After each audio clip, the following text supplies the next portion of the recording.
At sa bidyong ito ay pag-uusapan natin at i-guide ko kayo on how to fix Facebook Reels is unavailable due to music rights changes. So ang next step ay kailangan mo lang i-open dito ang yung Facebook app and then click mo lang. So dito lang sa top right corner, i-click mo lang dito yung ating Facebook profile and then click mo lang.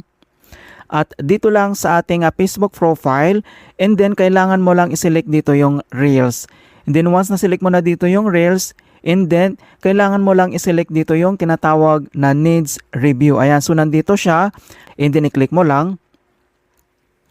So dito sa needs review, so makikita mo naman dito yung isang Reels video natin na mayroon po siyang problema sa music. So the audio on this Reels is unavailable due to music rights changes. You can replace the audio in this Reels with the new track. Kung paano ba natin ito palitan yung kanyang music para maayos ito, and then itong Reels natin dito, kailangan mo lang yan i-click. And then once na-open mo na siya, so dito lang sa baba ay kailangan mo lang i-select dito yung tatlong dot dito lang sa bottom right corner, i-click mo lang. And then makikita mo naman dito yung kanyang option settings. So dito lang sa pinakauna, makikita mo dito yung replace audio, and then i-click mo lang. And then next dito naman sa baba magpop up tong notifications ng replace audio. So the audio in your reel is unavailable due to music rights changes. So kailangan mo lang itap dito yung continue.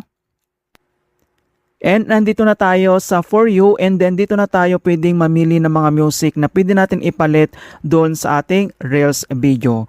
Okay, so mas magandang iselect natin dito yung royalty free na non-copyright na music para hindi na ito maulit pa ulit. Okay, so select ka lang dito kung anong music yung gusto mo, and then kailangan mo lang yan itap.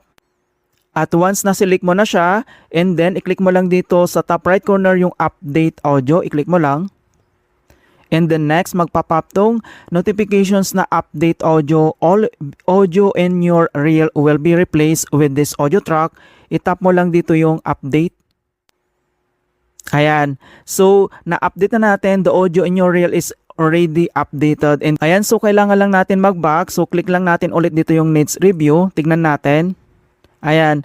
So, makikita mo na dito na na-replace kaagad natin ng music. So, natanggal na yung kanyang music rights changes. Ayan. So, lahat ng Reels video natin magkakaroon ng problema about sa music. Dito siya napupunta.